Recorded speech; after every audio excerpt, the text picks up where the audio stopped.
Hello dear students, XP classes में मैं अर्पित खरे आप सभी का स्वागत करता हूं। आज हम क्लास 12th की फिजिक्स का जो चैप्टर नंबर 5 है, चुंबकत्व एवं द्रव्य, इसका पूरी तरह से डिस्कशन करेंगे। यह एक आपका वन शॉट वीडियो होने वाला है जिसमें आपको कंप्लीट थ्योरी मिलेगी, कंप्लीट न्यूमेरिकल्स मिलेंगे और कंप्लीट इसमें डेरिवेशंस मिलेंगे। तो चलिए हम इसके बारे में चर्चा करते हैं। तो सबसे पहले बात करते हैं इसकी जो डेफिनेशंस हैं। तो उनमें से सबसे पहली डेफिनेशन है भूचुंबकत्व। तो सुनिएगा, भूचुंबकत्व क्या होता है? तो भौतिकी की वह शाखा, भूचुंबकत्व बेसिकली क्या है कि फिजिक्स का एक ऐसी ब्रांच है, फिजिक्स की ऐसी शाखा है, भौतिकी की वह शाखा जिसके अंतर्गत पृथ्वी के चुंबकत्व का अध्ययन किया जाता है। ठीक है, भौतिकी की ऐसी शाखा जिसके अंतर्गत पृथ्वी के चुंबकत्व का हम अध्ययन करते हैं, भूचुंबकत्व कहलाता है। ठीक है, क्या कहेंगे? भौतिकी की वह शाखा जिसके अंतर्गत पृथ्वी के चुंबकत्व का हम अध्ययन करते हैं, भूचुंबकत्व कहते हैं। ठीक है, वो कि नाम से स्पष्ट, भू माने पृथ्वी और चुंबकत्व मतलब उसके चुंबकीय गुण का। ठीक है, तो कह सकते हैं फिजिक्स की वह ब्रांच जिसके अंतर्गत हम अर्थ मैग्नेटिज्म के बारे में बात करते हैं, वह क्या है? अर्थ मैग्नेटिज्म, या कह सकते हैं भूचुंबकत्व कहलाता है। ठीक है, अब बात आती है चुंबकीय ध्रुव। हम जानते हैं जो हमारी पृथ्वी है एक चुंबक की तरह कार्य करती है। तो क्या है कि जो पृथ्वी है ना अपनी, उसके जिन स्थानों पर, ठीक है, चुंबक की सुई पृथ्वी के तल के लंबवत हो जाती है, उन्हें पृथ्वी के चुंबकीय ध्रुव कहते हैं। जिन स्थानों पर चुंबक की जो सुई है पृथ्वी के तल के कैसे हो जाती है? लंबवत हो जाती है, चुंबकीय ध्रुव कहलाते हैं। ठीक है, अब चुंबकीय ध्रुव कितने होते हैं? तो दो होते हैं। एक होता है नॉर्थ पोल होता है, एक नॉर्थ मतलब उत्तरी ध्रुव, और दूसरा होता है साउथ पोल, जैसे हम बोलते हैं दक्षिणी ध्रुव। ठीक है, अगला जैसे आपका चुंबकीय अक्ष, तो पृथ्वी के चुंबकीय उत्तरी ध्रुव तथा दक्षिणी ध्रुव। ठीक है, चुंबकीय अक्ष क्या होगा कि जो उत्तरी ध्रुव था और दक्षिणी ध्रुव था, इनको मिलाने वाली रेखा क्या कहलाएगी? आपकी चुंबकीय अक्ष। पृथ्वी के चुंबकीय उत्तरी ध्रुव तथा दक्षिणी ध्रुव को मिलाने वाली रेखा क्या कहलाएगी? चुंबकीय अक्ष कहलाएगी। ठीक है, अब एक चीज़ और, पृथ्वी का जो चुंबकीय अक्ष है अपने भौगोलिक अक्ष से कितने का कोण बनाता है? वो बनाता है आपका 11.3 अंश का। तो पृथ्वी का चुंबकीय अक्ष अपने भौगोलिक अक्ष से 11.3 अंश का कोण बनाता है। ठीक है, अब सुनिएगा चुंबकीय निरक्ष क्या होता है। तो जिन दो स्थानों पर चुंबकीय सुई पृथ्वी के तल के समांतर हो जाती है, उन स्थानों से गुजरने वाली तथा पृथ्वी चुंबकीय अक्ष के लंबवत तल तथा पृथ्वी के गोलीय सतह के एक वृत्त में काटता है, इस वृत्त को हम क्या बोलते हैं? चुंबकीय निरक्ष कहते हैं। आप सुनिएगा अच्छे से, ऐसे दो स्थान जहां पर चुंबकीय सुई पृथ्वी तल के क्या हो जाती है? समांतर हो जाती है, उन स्थानों से गुजरने वाली, ठीक है, तथा पृथ्वी के चुंबकीय अक्ष, जो पृथ्वी का चुंबकीय अक्ष था, कौन सा पृथ्वी का चुंबकीय अक्ष क्या था? कि उत्तरी ध्रुव और दक्षिणी ध्रुव को मिलाने वाली रेखा। ठीक है, वही आपकी चुंबकीय अक्ष है। तो वो जो आपका चुंबकीय अक्ष है और जो आपका वो स्थान है जहाँ पर पृथ्वी, जहाँ पर चुंबक, जो आपका चुंबकीय सुई जो है पृथ्वी के तल के समांतर हो जाती है, उन दोनों को क्या कर सकते हैं आप? लंबवत तल पृथ्वी की गोलीय सतह को एक वृत्त में काटता है। वो क्या है? पृथ्वी को एक वृत्त में काटेगा, गोलीय वृत्त में काटेगा। इसे अपन इस वृत्त को ही क्या बोलते हैं? चुंबकीय निरक्ष कहते हैं। ठीक है, आगे है आपका नति कोण या नमन कोण। तो किसी स्थान पर चुंबकीय यामोत्तर में स्वतंत्रता पूर्वक लटकी हुई चुंबकीय सुई, क्या कहेंगे? किसी स्थान पर चुंबकीय यामोत्तर में स्वतंत्रता पूर्वक लटकी हुई चुंबकीय सुई की अक्ष द्वारा क्षैतिज दिशा में जितना कोण बनाया जाता है वह उस स्थान का नति कोण या नमन कोण कहलाता है। ठीक है, मैं अभी आपको इनके डायग्राम के हिसाब से मैं आपको इसे एक्सप्लेन किए दे रहा हूँ, नति कोण को और दिक्पात कोण को। पहले आप डेफिनेशन पढ़ लीजिए इसकी। दिक्पात कोण, पृथ्वी तल के किसी स्थान पर चुंबकीय यामोत्तर तथा भौगोलिक यामोत्तर के बीच बनने वाले कोण को अपन क्या कहते हैं? दिक्पात कोण कहते हैं। चुंबकीय यामोत्तर और भौगोलिक यामोत्तर के बीच बनने वाले कोण को क्या कहते हैं? अपन दिक्पात कोण कहते हैं। ठीक है, चलिए अभी इनका डायग्राम बना के मैं आपको दिखा रहा हूँ। ठीक है, चलो अब देखिए, जैसे अपन ने अभी पढ़ा था नति कोण, तो किसी स्थान पर चुंबकीय सुई, चुंबकीय यामोत्तर में स्वतंत्रता पूर्वक लटकी हुई चुंबकीय सुई की अक्ष द्वारा क्षैतिज दिशा में कितना कोण बनाया जाता है, उस कोण को अपन क्या कहते हैं? नति कोण कहते हैं। सुनेगा, ये आपकी चुंबकीय यामोत्तर है आपका, ये OHQR। OHQR जो है आपका, या आप कह सकते हैं O, इसका नाम P दे दो, OPQR, ये आपका क्या है? चुंबकीय यामोत्तर। ठीक है, चुंबकीय यामोत्तर में आप क्या कहेंगे कि वो कह रहा है कि स्वतंत्रता पूर्वक जो है आपकी लटकी हुई चुंबकीय सुई, तो ये आपकी चुंबकीय सुई, ये जो आपकी स्वतंत्रता पूर्वक लटकी हुई चुंबकीय सुई क्षैतिज दिशा में जितना कोण बनाती है, किसके साथ? अक्ष के द्वारा। तो ये उसका अक्ष, और क्षैतिज दिशा में जितना कोण बनाती है, इस कोण को अपन क्या बोलेंगे? नति कोण। तो ये कोण है आपका नति कोण। ठीक है, अब बात आती है नमन कोण की।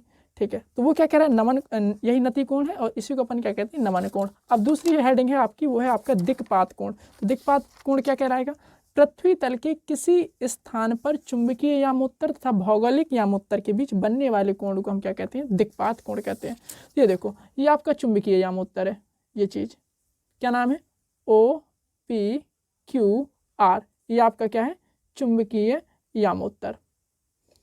और ये आपका ओ एल जो है ना, आपका ओ एल एम आर, ये आपका क्या है, ओ एल एम आर, ये आपका है आपका भौगोलिक यामोत्तर। ठीक है, तो ये आपका चुंबकीय यामोत्तर है, ये आपका भौगोलिक यामोत्तर है। तो चुंबकीय यामोत्तर और भौगोलिक यामोत्तर के बीच बनने वाले कोण को अपन क्या कहते हैं, दिक्पात का कोण। तो वही चीज है, देखो चुंबकीय यामोत्तर भौगोलिक यामोत्तर के बीच बनने वाला कोण दिक्पात कोण, और आपका जो है चुंबकीय यामोत्तर और भौगोलिक यामोत्तर के बीच बनने वाला कोण क्या है, दिक्पात कोण कहलाता है। और नमन कोण क्या कहलाता है, नमन कोण कहलाता है कि जो चुंबकीय सुई लटकी हुई है उसके अक्ष के द्वारा जो क्षैतिज दिशा में कोण बनाया जाता है वो आपके क्या कहलाता है, नति कोण या नमन कोण कहलाता है। Is that clear? चलिए आगे पढ़िए। भौगोलिक यामोत्तर क्या होता है, तो किसी स्थान पर पृथ्वी के भौगोलिक उत्तरी तथा दक्षिणी ध्रुवों को मिलाने वाली रेखा में से गुजरने वाले ऊर्ध्वाधर तल को ही हम क्या कहते हैं, भौगोलिक यामोत्तर कहते हैं। क्या कहेंगे, किसी भी स्थान पर पृथ्वी के उत्तरी और दक्षिणी ध्रुवों को मिलाने वाली रेखा में से गुजरने वाले ऊर्ध्वाधर तल को, मतलब उत्तरी ध्रुव और दक्षिणी ध्रुव इनको मिलाने वाली रेखा और उससे गुजरने वाले ऊर्ध्वाधर तल को हम क्या कहेंगे, भौगोलिक यामोत्तर कहेंगे। ठीक है, क्लियर इतना? अब आगे चुंबकीय यामोत्तर। तो चुंबकीय यामोत्तर क्या है, किसी स्थान पर अपने गुरुत्व केंद्र से स्वतंत्रता पूर्वक लटकी हुई चुंबक की अक्ष से गुजरने वाला ऊर्ध्वाधर चुंबकीय यामोत्तर कहलाता है। क्या कहेंगे, किसी स्थान पर अपने गुरुत्व केंद्र से स्वतंत्रता पूर्वक लटकी हुई चुंबक की अक्ष से गुजरने वाला ऊर्ध्वाधर तल जो होता है वह आपका चुंबकीय यामोत्तर कहलाता है। किसी भी स्थान पर अपने गुरुत्व केंद्र से स्वतंत्रता पूर्वक लटकी हुई चुंबक की अक्ष से, स्वतंत्रता पूर्वक लटकी हुई चुंबक की अक्ष से जितना ऊर्ध्वाधर आपका तल गुजरेगा उसे अपन क्या कहेंगे, चुंबकीय यामोत्तर। अब बात करते हैं अपन भू चुंबकीय क्षेत्र के अवयव। भू चुंबकीय क्षेत्र के अवयव। तो अवयव कितने हैं भू चुंबकीय क्षेत्र के, तो भैया भू चुंबकीय क्षेत्र के 3 अवयव हैं। तो 3 अवयव कौन कौन से, तो एक है आपका दिक्पात का कोण, दिक्पात का कोण, एक है आपका नति कोण या नमन कोण,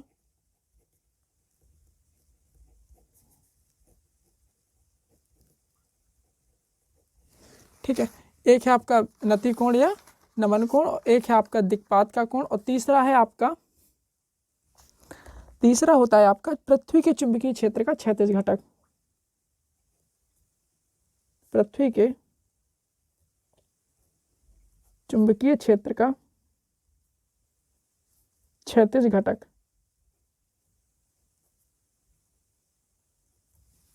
पृथ्वी के चुंबकीय क्षेत्र का क्षैतिज घटक। अब सुनिएगा, ये आपका चित्र है, ठीक है, ये आपका नति कोण है, ये आपका दिक्पात कोण है, और ये आपका पृथ्वी के चुंबकीय क्षेत्र का क्षैतिज घटक है। ये आपका चुंबकीय क्षेत्र का आपका ऊर्ध्व घटक है, ये इसे अपन ने भी मान लिया, ये क्षैतिज घटक है, इसे अपन ने एच मान लिया। सुनिएगा अच्छे से, मान लेते हैं कि चुंबकीय यामोत्तर और भौगोलिक यामोत्तर के बीच जो है आपका कोण बन रहा है अल्फा। यहाँ पे लिख लो, माना चुंबकीय यामोत्तर और भौगोलिक यामोत्तर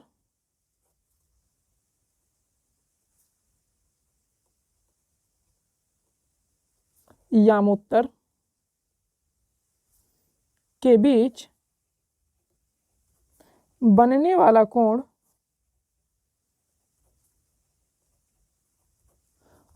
कोण अल्फा है।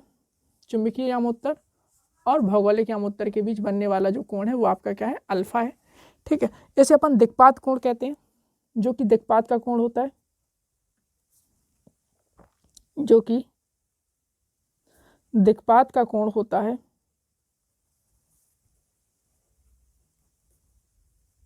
जो कि दिक्पात का कोण होता है। और चुंबकीय सुई की अक्ष, यहाँ पे लिख सकते हैं चुंबकीय सुई की अक्ष, चुंबकीय सुई की अक्ष, चुंबकीय सुई की अक्ष OQ तथा क्षैतिज दिशा OP के बीच चुंबकीय सुई की अक्ष OQ, ये है ना चुंबकीय सुई की अक्ष OQ तथा क्षैतिज दिशा OP के मध्य, क्षैतिज दिशा OP के मध्य, OQ तथा क्षैतिज दिशा OP के मध्य का कोण थीटा,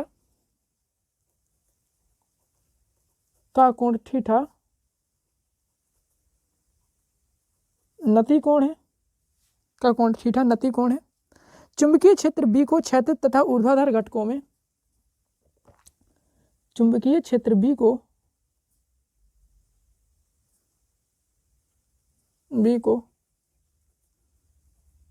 क्षैतिज तथा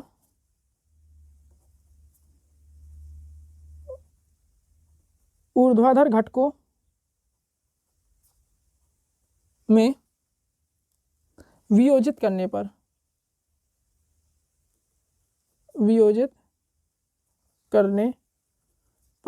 जब अपन चुंबकीय क्षेत्र को ऊर्ध्वाधर और क्षैतिज घटक में वियोजित करेंगे तो इसका जो क्षैतिज घटक है मान लेते हैं H हॉरिजॉन्टल कंपोनेंट और ऊर्ध्वाधर घटक वर्टिकल कंपोनेंट V।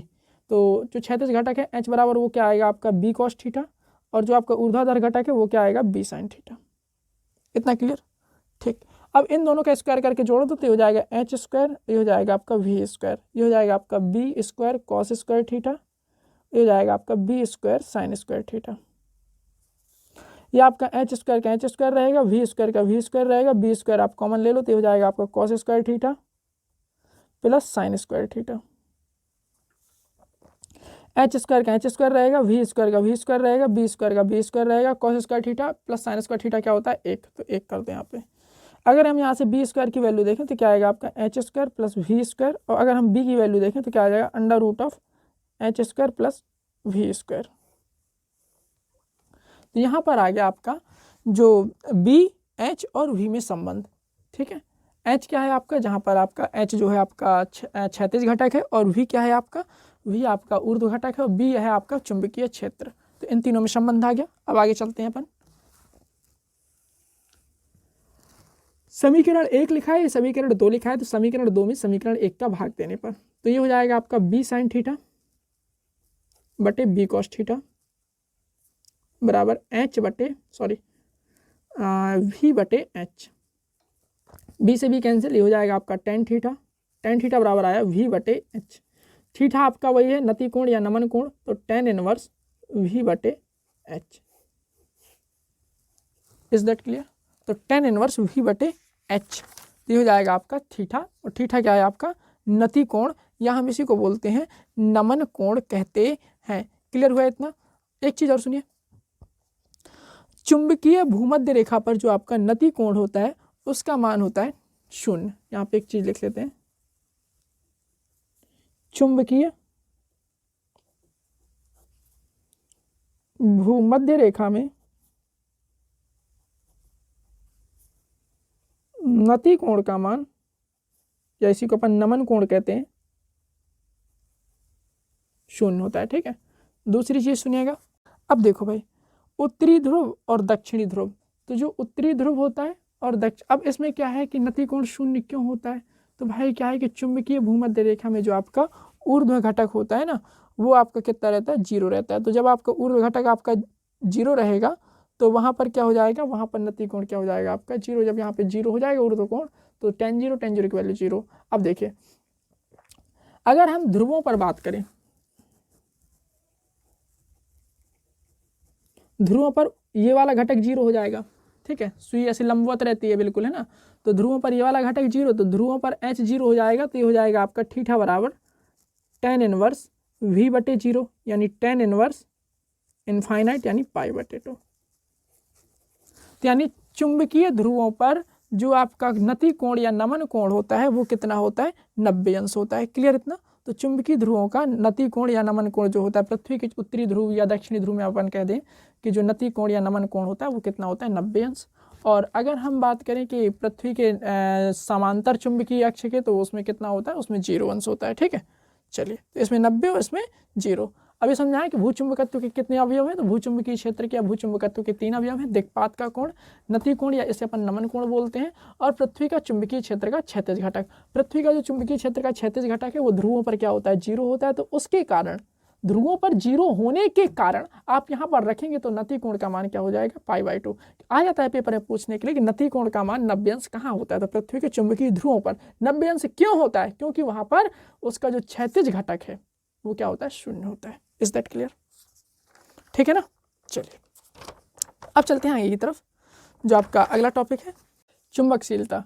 तो चुंबकित पदार्थ के भीतर उत्पन्न चुंबकीय प्रेरण बी वेक्टर, ठीक है, जो चुंबकीय पदार्थ है उसके भीतर उत्पन्न चुंबकीय प्रेरण बी वेक्टर तथा चुंबकीय क्षेत्र की तीव्रता एच वेक्टर की अनुपात को हम क्या कहते हैं, चुंबकशीलता कहते हैं। क्या क्या, ये जो आपका बी वेक्टर है और एच वेक्टर है, इन दोनों के अनुपात को हम क्या कहते हैं, चुंबकशीलता कहते हैं। ठीक है, इसका अगर हम मात्रक देखें तो इसका मात्रक वेबर प्रति एम्पियर मीटर होता है, या आप कह सकते हैं न्यूटन प्रति एम्पियर स्क्वायर होता है। तो क्या कहेंगे, चुंबकित पदार्थ के भीतर उत्पन्न चुंबकीय प्रेरण तथा चुंबकीय क्षेत्र की तीव्रता के अनुपात को, ठीक है, चुंबकीय प्रेरण और चुंबकीय क्षेत्र की तीव्रता के अनुपात को हम क्या कहते हैं, चुंबकशीलता कहते हैं। चुंबकीय प्रेरण और चुंबकीय क्षेत्र की तीव्रता के अनुपात को क्या कहते हैं अपन, चुंबकशीलता कहते हैं। इसका मात्रक क्या होता है, न्यूटन प्रति एम्पियर स्क्वायर होता है। और एक बात और सुनिए, नरम लोहे की जो चुंबकशीलता होती है वो स्टील की अपेक्षा क्या होती है, अधिक होती है। किसकी चुंबकशीलता, नर्म लोहे की। तो नर्म लोहे की चुंबकशीलता किससे अधिक होती है, वो होती है स्टील से अधिक। ये बात का ध्यान रखना है। तो चुंबकशीलता क्या है, बी और एच के अनुपात को कहते हैं। बी क्या है आपका, चुंबकीय प्रेरण, और एच क्या है आपका, तो एच है आपका, बी और एच के अनुपात को कहते हैं। और एच क्या है आपका, तो चुंबकन क्षेत्र की तीव्रता। इसके अनुपात को हम क्या कहते हैं, इसके अनुपात को हम कहते हैं चुंबकशीलता। अब सुनिए, आपेक्षिक चुंबकशीलता क्या कहती है, तो किसी पदार्थ की जो चुंबकशीलता है वह तथा निर्वात की चुंबकशीलता के अनुपात को हम क्या कहते हैं, आपेक्षिक चुंबकशीलता। तो यानी म्यू ऑफ रिलेटिव। तो आपेक्षिक चुंबकशीलता बराबर किसी पदार्थ की चुंबकशीलता बटे जो है आपका निर्वात की चुंबकशीलता। तो निर्वात की चुंबकशीलता नीचे रहेगी, किसी पदार्थ की चुंबकशीलता ऊपर रहेगी। एक चीज और सुनिए, अगर किसी पदार्थ की रिलेटिव चुंबकशीलता या आपेक्षिक चुंबकशीलता अगर आपकी 1 से कम है तो वो पदार्थ कैसा होगा, प्रतिचुंबकीय पदार्थ होगा। प्रतिचुंबकीय पदार्थ कैसे होते हैं, कि वे पदार्थ जिनकी आपेक्षिक चुंबकशीलता का मान 1 से कम होता है। ऐसे पदार्थ जिनका आपेक्षिक चुंबकशीलता का मान 1 से अधिक होता है वो होते हैं अनुचुंबकीय पदार्थ। और ऐसे पदार्थ जिनकी आपेक्षिक चुंबकशीलता का मान 1 से बहुत ज़्यादा होता है वो होते हैं आपके लौह चुंबकीय पदार्थ। ठीक है, तो 1 से कम किसका होता है, तो 1 से कम होता है प्रतिचुंबकीय पदार्थों का। 1 से थोड़ा सा ज़्यादा किससे होता है, अनुचुंबकीय पदार्थ का। और 1 से बहुत ज़्यादा किसका होता है, तो लौह चुंबकीय पदार्थ का। Is that clear? अब एक चीज़ और पढ़िएगा, ये और है चुंबकीय प्रवृत्ति। तो चुंबकीय प्रवृत्ति या चुंबकीय सुग्राहिता भी बोलते हैं इसे, चुंबकीय प्रवृत्ति भी बोलते हैं। ठीक है, सुनिएगा, किसी चुंबकीय पदार्थ से उत्पन्न हुई चुंबकन की तीव्रता, कोई चुंबकीय पदार्थ से उत्पन्न हुई चुंबकन की तीव्रता और उसे उत्पन्न करने वाले चुंबकीय क्षेत्र की तीव्रता H, मतलब जो आपका चुंबकीय पदार्थ है उससे जो चुंबकन की तीव्रता उत्पन्न हुई है I, और क्या कहेंगे कि जो उससे उत्पन्न होने वाले चुंबकीय क्षेत्र की जो तीव्रता है H, इन दोनों के अनुपात को हम क्या कहते हैं, चुंबकीय प्रवृत्ति कहते हैं। और इसको अपन झाई m से प्रदर्शित करते हैं। झाई इक्वल टू होता है I बटे H। I क्या है आपका, चुंबकन की तीव्रता, और H क्या है, चुंबकीय क्षेत्र की तीव्रता। ठीक है, क्लियर इतना? इसका कोई भी मात्रक नहीं होता क्योंकि दोनों के मात्रक क्या होते हैं, समान होते हैं। अब सुनिएगा, सापेक्ष चुंबकशीलता तथा चुंबकीय प्रवृत्ति में संबंध। तो सापेक्ष चुंबकशीलता और चुंबकीय प्रवृत्ति में क्या संबंध है, यानी म्यू आर और झाई एम में संबंध अपन को क्या करना है, बताना है। तो अपन डिराइव कर लेते हैं। ठीक है, तो उसमें क्या लिखा है, किसी धारावाही परिनालिका के भीतर नर्म क्रोड रखने पर क्रोड के भीतर परिणामी चुंबकीय प्रेरण बी वेक्टर बराबर आपका mu naught H vector plus I vector है। ठीक है, तो mu naught H vector plus I vector है। तो अगर हम इसे देखें तो एक बार इसे अच्छे से लिख लेते हैं। तो बी वेक्टर बराबर उसने दे रखा है mu naught H vector plus I vector. B क्या है आपका, तो बी आप जानते हैं कि आपका चुंबकीय प्रेरण है या चुंबकीय क्षेत्र कह सकते हैं आप। ठीक है, इस तरह से आपका दिया हुआ है। अब हम जानते हैं चुंबकीय प्रवृत्ति के बारे में। तो यहाँ पे लिखे चुंबकीय प्रवृत्ति, अभी पढ़ा था अपन ने, क्या पढ़ा था चुंबकीय प्रवृत्ति को, इसे अपन झाई एम से प्रदर्शित करते हैं। तो झाई एम बराबर होता था I बटे H। ठीक है, क्लियर इतना? अगर हम यहाँ से आई की वैल्यू निकालना चाहें तो आ जाएगा झाई एम इंटू एच, रखते हैं यहाँ पे। तो बी वेक्टर बराबर आया आपका mu naught H chi M H. तो यहाँ से बी की वैल्यू अगर हम निकालना चाहें तो म्यू नॉट का म्यू नॉट रहेगा 1 प्लस झाई एम एच, यहाँ से आप ले सकते हैं। ठीक है, बी की वैल्यू हम जानते हैं, बी बराबर क्या होता है, तो बी बराबर होता है आपका, अभी अपन ने पढ़ रखा है, क्या पढ़ा था कि म्यू इंटू एच। तो अगर हम यहाँ पे बी की वैल्यू रख दें म्यू इंटू एच तो आ जाएगा mu naught 1 plus chi M H, H से एच कैंसिल, तो म्यू बराबर आया mu naught 1 plus chi M, mu upon mu naught equal to आएगा आपका 1 plus chi M. Mu upon mu naught को अपन क्या कहते हैं, रिलेटिव, और आप कह सकते हैं यहाँ पे रिलेटिव चुंबकशीलता कह सकते हैं, ये हो जाएगा 1 प्लस झाई एम। यही अपना प्रूव हो गया। ठीक है, यही संबंध बताना था अपन को। ठीक है, सापेक्ष चुंबकशीलता और चुंबकीय प्रवृत्ति में संबंध, जहाँ आपका ये सापेक्ष चुंबकशीलता है और ये आपकी चुंबकीय प्रवृत्ति है। ठीक है, आगे चलते हैं। किसी स्थान पर पृथ्वी के चुंबकीय क्षेत्र का क्षैतिज तथा ऊर्ध्वाधर घटक क्रमशः 0.35 0.35 गॉस है। तो क्षैतिज घटक यानी एच बराबर दे रखा है उसने 0.35 गॉस, ऊर्ध्वाधर घटक v बराबर दे रखा है उसने 0.35 गॉस। ठीक है, तो उस स्थान पर नति कोण बताना है। नति कोण और क्षैतिज घटक और ऊर्ध्वाधर घटक में अभी अपन ने संबंध डिराइव किया था, तो मैं आपको फिर से दिखाना चाहूँगा संबंध क्या होता है आपका। क्षैतिज कोण, नति कोण, ऊर्ध्वाधर कोण, इनमें जो आपका संबंध निकल के आया था वो आया था आपका, देखिए क्षैतिज कोण, नति क्षैतिज घटक, ऊर्ध्वाधर घटक और नति कोण, इसमें संबंध आया था theta equal to tan inverse v बटे एच या tan थीटा बराबर v बटे एच, जहाँ पे आपका थीटा नति कोण था, v आपका ऊर्ध्व घटक और एच आपका क्षैतिज घटक। तो रख देते हैं tan थीटा बराबर v बटे एच। v कितना है आपका 0.35 और h कितना है आपका 0.35। तो tan थीटा की वैल्यू कितनी आ गई 1, तो थीटा बराबर क्या आएगा tan इनवर्स 1। अब tan में 1 किसकी वैल्यू होती है, तो 45 डिग्री की। ठीक है, तो कोण कितना आया आपका नति कोण 45 डिग्री। चलिए आगे चलते हैं।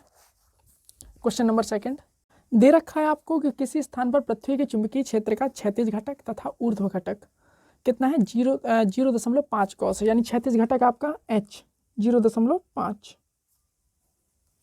और ऊर्ध्व घटक v 0.5 गॉस। क्या कह रहा है, संपूर्ण चुंबकीय क्षेत्र की तीव्रता बतानी है। तो b अपन को निकालना है। अपन ने भी पढ़ रखा है b बराबर क्या होता है √h² प्लस v²।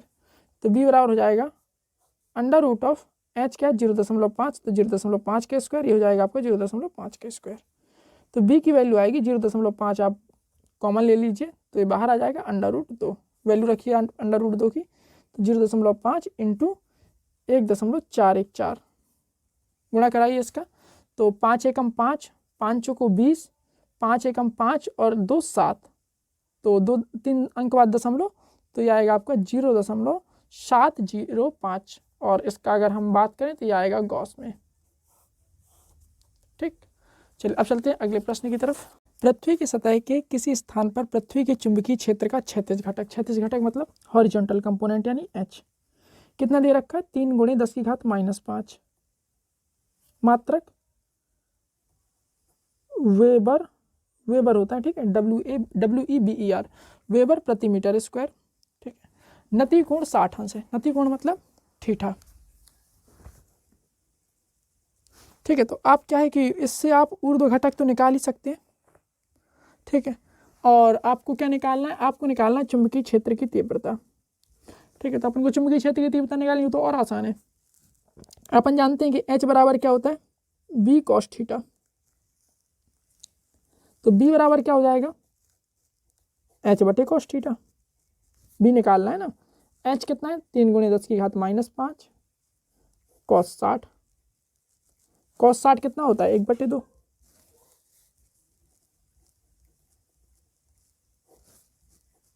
अब ये जो आपका 2 है सबसे ऊपर जाएगा, तो हो जाएगा आपका 3 × 2 × 10⁻⁵, तो 3 दूनी क्या हुआ 6, 6 × 10⁻⁵। इसे आप हल करेंगे ये आएगा 6 × 10⁻⁵, और इसे आप लिखेंगे क्या, इसका मात्रक क्या होगा, इसका मात्रक भी होगा आपका वेबर WEBER प्रति मीटर स्क्वायर। चलिए अब चलते हैं आगे अगले क्वेश्चन की तरफ। किसी स्थान पर पृथ्वी के चुंबकत्व का क्षैतिज घटक h बराबर दे रखा है उसने 0.5 × 10⁻⁴ टेस्ला।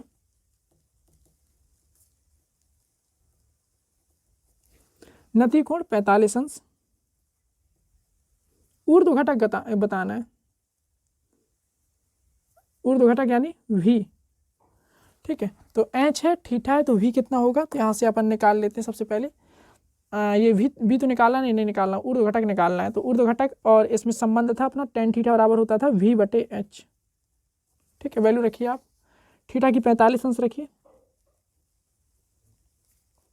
h की रखिए, इसकी वैल्यू 1 होगी, ये सेम रहेगा।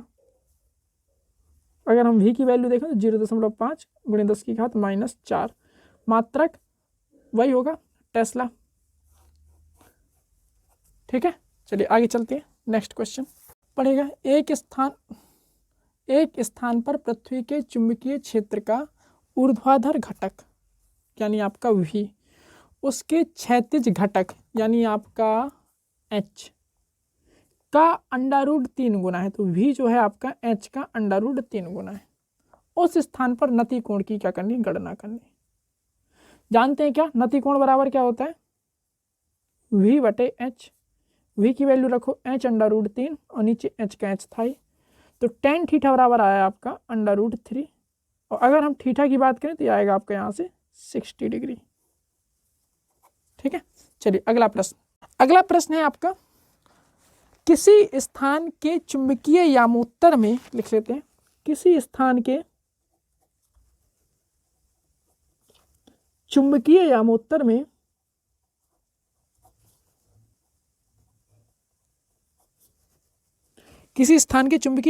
पृथ्वी के चुंबकीय क्षेत्र का क्षैतिज घटक, पृथ्वी के चुंबकीय क्षेत्र का क्षैतिज घटक 0.26 गॉस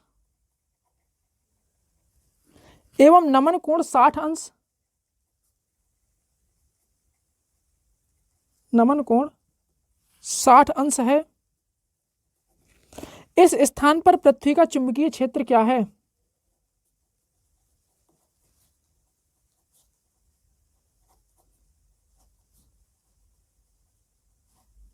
चुंबकीय क्षेत्र क्या है। चलिए इसका सॉल्यूशन लिखते हैं।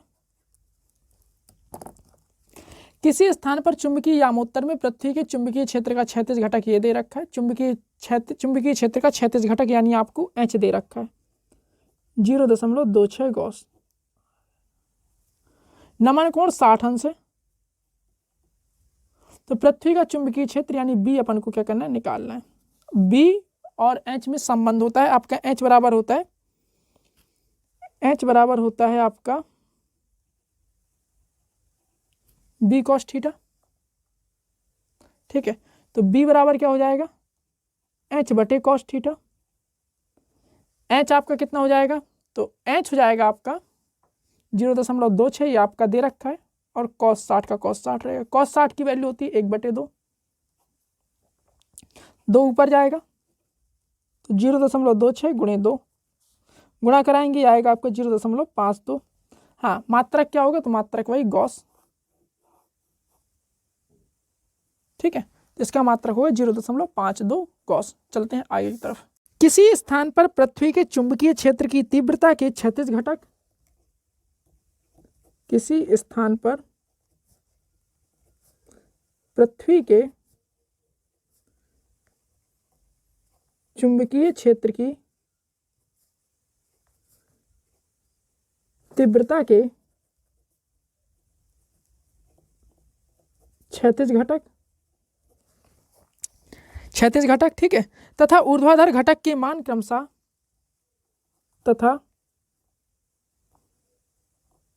ऊर्ध्वाधर घटक के मान क्रमशः 0.3 × 10⁻⁴ वेबर प्रति मीटर स्क्वायर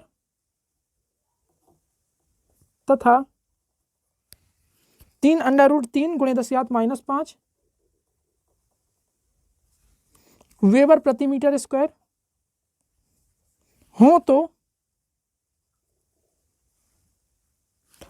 उस स्थान पर पृथ्वी के संपूर्ण चुंबकीय क्षेत्र की तीव्रता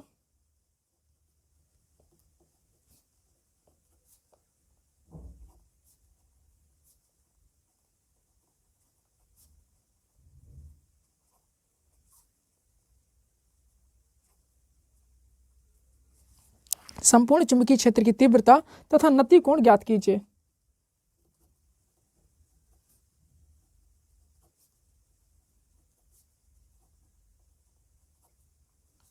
क्या कह रहा है, किसी स्थान पर पृथ्वी के चुंबकीय क्षेत्र की तीव्रता के क्षैतिज घटक तथा ऊर्ध्वाधर घटक के मान। क्षैतिज घटक का वैल्यू कितना दे रखा है उसने, तो क्षैतिज घटक की वैल्यू दे रखी है h बराबर 0.3 गुणे 10⁻⁻4 वेबर प्रति मीटर स्क्वायर। ऊर्ध्वाधर घटक की वैल्यू v बराबर दे रखा है 3√3 गुणे 10⁻⁻5 वेबर प्रति मीटर स्क्वायर। तो संपूर्ण चुंबकीय क्षेत्र की तीव्रता यानी b निकालना है, और दूसरी बात क्या है, नति कोण यानी थीटा निकालना है। तो सबसे पहले अपन थीटा निकाल लेते हैं। tan थीटा बराबर क्या होता है, tan थीटा बराबर होता है भैया v/h। v की वैल्यू रखो तो 3√3 गुणे 10⁻⁻5 और इसकी वैल्यू रखो तो 0.3 गुणे 10⁻⁻4। इसे सॉल्व करेंगे तो याद आएगा आपका 3√3 गुणे 10⁻⁻5 का सेम रहेगा। इसे सॉल्व करिए तो 3 गुणे 10⁻⁻5, 10⁻⁻5 से -5, 3 से 3 कैंसिल, तो tan थीटा की वैल्यू आई अपनी √3। तो कितनी डिग्री की वैल्यू √3 होती है, तो यहाँ से अपन बता सकते हैं कि भैया 60 डिग्री की वैल्यू √3 होती है। ठीक है, अब यहाँ से देखो हम जानते हैं कि v बराबर क्या होता है, v बराबर होता है अपना b sin थीटा। ठीक है, तो b बराबर क्या हो जाएगा, v/sin थीटा। v की वैल्यू कितनी है अपनी 3√3 गुणे 10⁻⁻5 और sin 60 कितना होता है, sin 60 होता है √3/2। यहाँ पे लिखिए √3/2, √3 से √3 कैंसिल, 2 ऊपर जाएगा तो ये आएगा आपका b बराबर 3 दूनी 6 गुणे 10⁻⁻5 और मात्रक वही हो जाएगा आपका वेबर प्रति मीटर स्क्वायर। ये आपका v आ गया, सॉरी b आ गया, और ये आपका नति कोण आ गया। तो दोनों चीजें आ गई हैं। चलते अपन आगे के क्वेश्चन की तरफ। अगला प्रश्न है आपका, कह रहा है एक स्थान पर पृथ्वी के चुंबकीय क्षेत्र का ऊर्ध्वाधर घटक, एक स्थान पर पृथ्वी के चुंबकीय क्षेत्र का ऊर्ध्वाधर घटक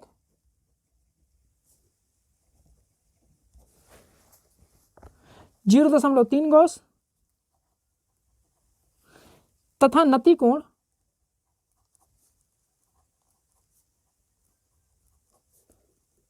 45 अंश है। आगे लिखिए, पृथ्वी के चुंबकीय क्षेत्र की संपूर्ण तीव्रता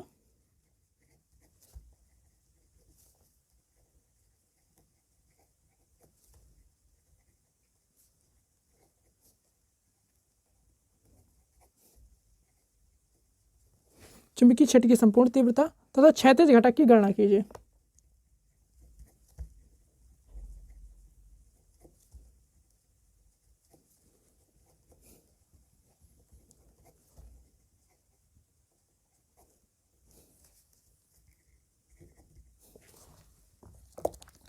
एक स्थान पर पृथ्वी के चुंबकीय क्षेत्र का ऊर्ध्व घटक आपको दे रखा है 0.3 गॉस, तो ये आपका v बराबर 0.3 गॉस।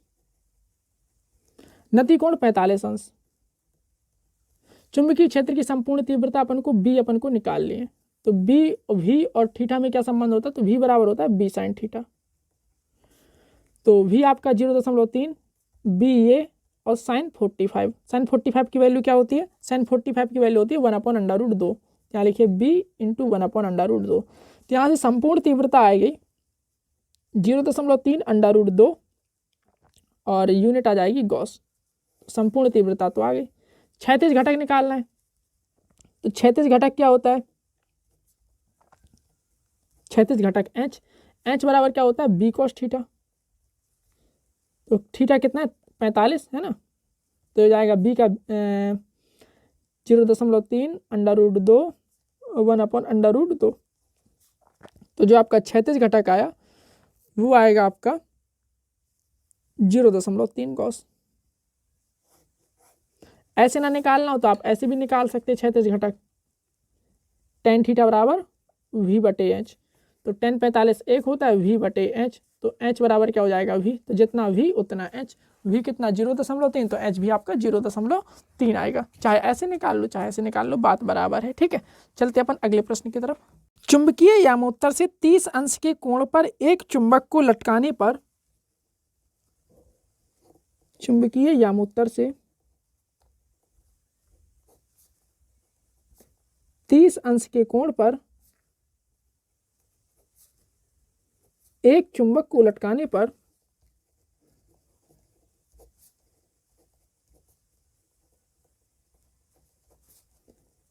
एक चुंबक को लटकाने पर वह क्षैतिज के साथ 45 अंश का कोण बनाता है।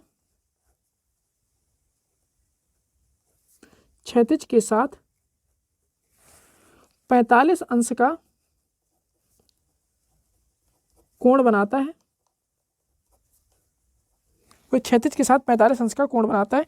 नति कोण का वास्तविक मान ज्ञात कीजिए।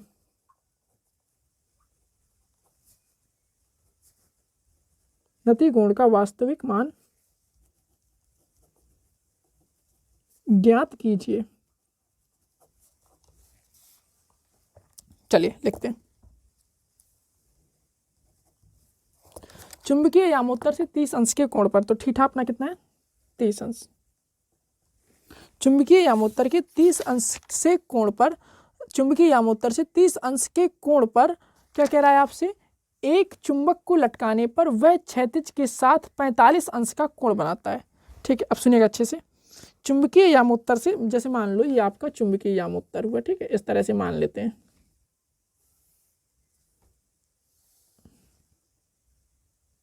कुछ इस तरह से मान ले रहे हैं। ठीक है, जैसे ये मान लो आपका चुंबकीय यामोत्तर हो गया।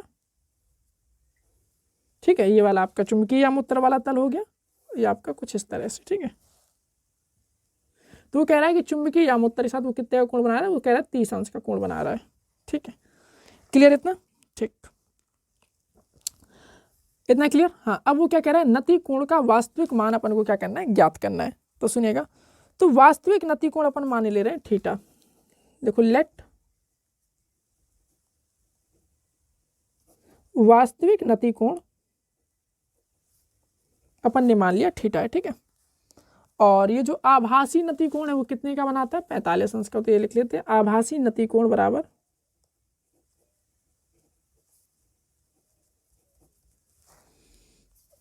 थीटा डैश मान लो, 45 अंश बोल दो इसे। ठीक है,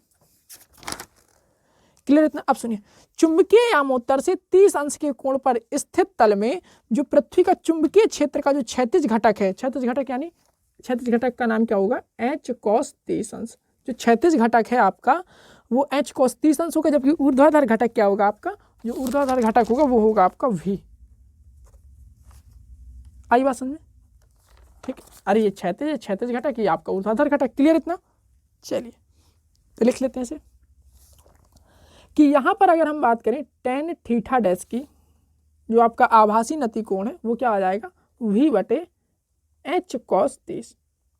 ठीक है, tan थीटा डैश ये क्या है आपका tan 45, v का v रहेगा और h का h cos 30 को h cos 30 ही लिखो। tan 45 की वैल्यू क्या होती है 1, v/h, और cos 30 यहाँ ले जाओ। cos 30 की वैल्यू कितनी होती है, cos 30 की वैल्यू √3/2,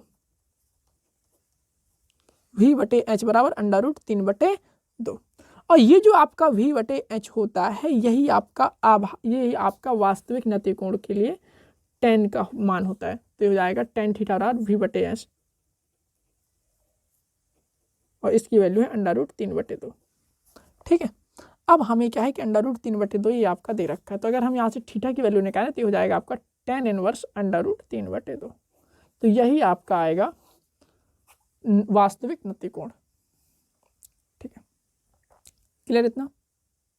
नहीं ऐसा नहीं, ये आपका आया वास्तविक नति कोण। इसे आप सॉल्व करेंगे तो ये आपका आ जाएगा tan इनवर्स √3 की वैल्यू रखिए 1.732, 2 का 2 रखिए, tan इनवर्स का tan इनवर्स रहेगा, 2 का भाग दीजिए, 2 अट्ठे 16, 2 छक 12, 2 छक 12, ये होता है आपका 41 अंश में मान। नहीं, आपको इतनी मेहनत करने की जरूरत नहीं, यही आंसर है। ठीक है, चलिए एक बार और सुन लीजिए इसे अच्छे से। देखिए क्या है, उसने क्या कहा कि उसने कहा कि चुंबकीय यामोत्तर से 30 अंश के कोण पर एक चुंबक को लटकाया गया। चुंबकीय यामोत्तर से 30 अंश के कोण पर, ये चुंबकीय यामोत्तर है, उससे 30 अंश के कोण पर एक चुंबक को लटकाया गया। ठीक है, तो वह क्षैतिज के साथ 45 अंश का कोण बनाती है। तो वह जो क्षैतिज के साथ जो आभासी नति कोण है वो कितने का बनाती है? 45 अंश का बनाती है। तो मान लेते हैं वो क्षैतिज के साथ जो कोण बनाएगी वो कितने का? 45 का बनाएगी। ठीक है, यहाँ पर यहीं कहीं उसका क्षैतिज के साथ आभासी नति कोण कितने का बन रहा होगा? 45 का बन रहा होगा। क्लियर इतना? ठीक है, तो हमने उसे क्या है कि tan थीटा बराबर v/h का फॉर्मूला लगाया, लेकिन यहाँ पर क्या है कि h का जो है आपका क्षैतिज घटक कार्य करेगा, तो यहाँ पे आएगा h की जगह h cos 30। ये बात का आपको विशेष ध्यान रखना है। बस जब अपन ने h की जगह h cos 30 रखा तो v/h h cos 30 को सेम रखा। v/h को हम क्या कहते हैं? tan थीटा, जो कि आपका वास्तविक नति कोण के बराबर होता है।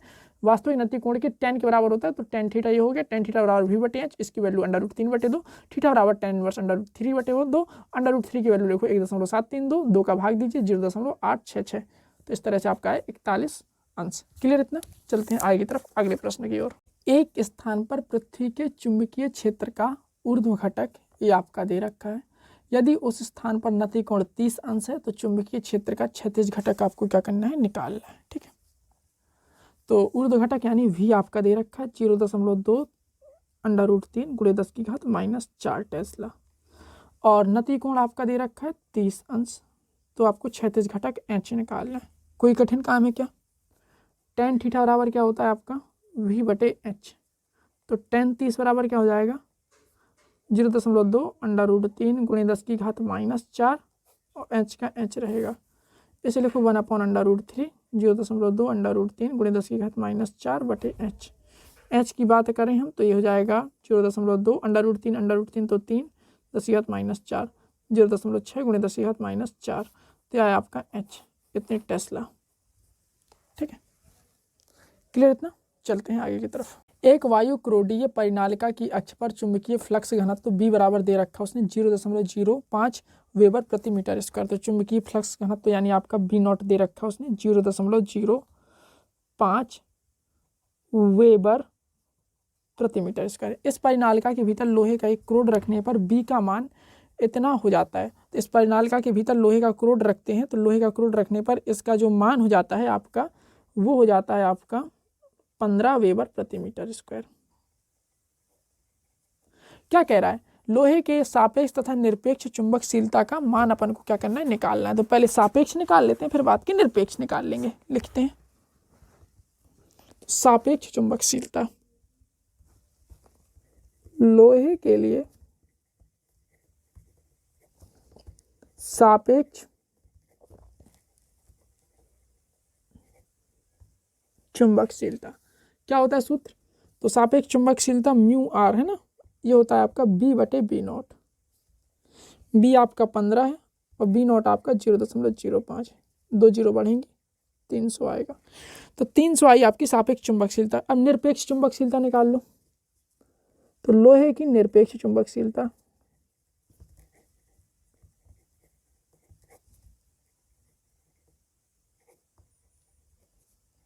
तो हो जाएगी आपकी म्यू बराबर μr × μ0। μr क्या है आपका? 300 है, और μ0 जो है आपका वो दिया रहेगा साथ में यहाँ पे लोहे के लिए सापेक्ष। तो ये जो आपका μ0 है ये आपका दे रखा होगा वहाँ पे, तो दे रखा है आपका 4 × 3.14 × 10⁻⁷। तो μ0 की वैल्यू अपन जानते हैं क्या होता है कि 4 पाई × 10⁻⁷। रखिए वैल्यू, 4 को 4 रखिए, 3.14 को 3.14 रखिए, 10⁻⁷ 10⁻⁷ रखिए, गुणा कराइए तो 4 हो गया 1200, 3.14 × 10⁻⁷। ठीक है, अब गुणा कराते हैं। 00 00 बरचौक 48, हासिल आई 4, 12 एकम 12, 12 4 16, हासिल आई 1, 12 × 36, 36 1 37, 1 2 अंक बाद दशमलव, 2 अंक बाद दशमलव, 10⁻⁷ 10⁻⁷। आगे देखेंगे 3 अंक बाद यहाँ शिफ्ट करा दो तो 3.768 यहाँ हो जाएगा 10 की घात -4। ठीक है, और मात्रक वही आपका निरपेक्ष चुंबकशीलता का जो उसका था तो न्यूटन प्रति एम्पियर स्क्वायर। ठीक है, इसी के साथ आपका ये जो चैप्टर है जो आपका 5th चैप्टर था भू चुंबकत्व वाला, है ना, ये आपका क्या होता है, खत्म होता है। चुंबकत्व एवं द्रव्य वाला ये जो चैप्टर है पूरी तरह से कंप्लीट होता है। इसके अंतर्गत अपन ने जो पढ़ा हुआ है तो उसमें पढ़ा था सबसे पहले अपन ने भू चुंबकत्व, फिर अपन ने पढ़ा हुआ था चुंबकीय ध्रुव, चुंबकीय अक्ष, है ना, चुंबकन तीव्रता, चुंबकीय तीव्रता, ये सारी चीज़ें अपन ने पढ़ रखी थी इसमें। तो ये सारी चीज़ें पढ़ने के बाद ये जो चैप्टर है आपका ये आपका क्या हो जाता है, ख़त्म हो जाता है। ठीक है, इसमें अपन ने जितनी इसमें डेफिनेशन थी वो अपन ने सब कंप्लीट कर ली है, जितनी थ्योरी थी वो कंप्लीट कर ली है, और जितनी इसमें क्या था डेरिवेशन तो इसमें 2 ही थे बेचारे में, तो वो दोनों डेरिवेशन कर लिए हैं, और न्यूमेरिकल्स 7-8 न्यूमेरिकल्स थे तो न्यूमेरिकल्स हो गए। इसी के साथ ये वाला जो चैप्टर है वो क्या होता है आपका समाप्त होता है।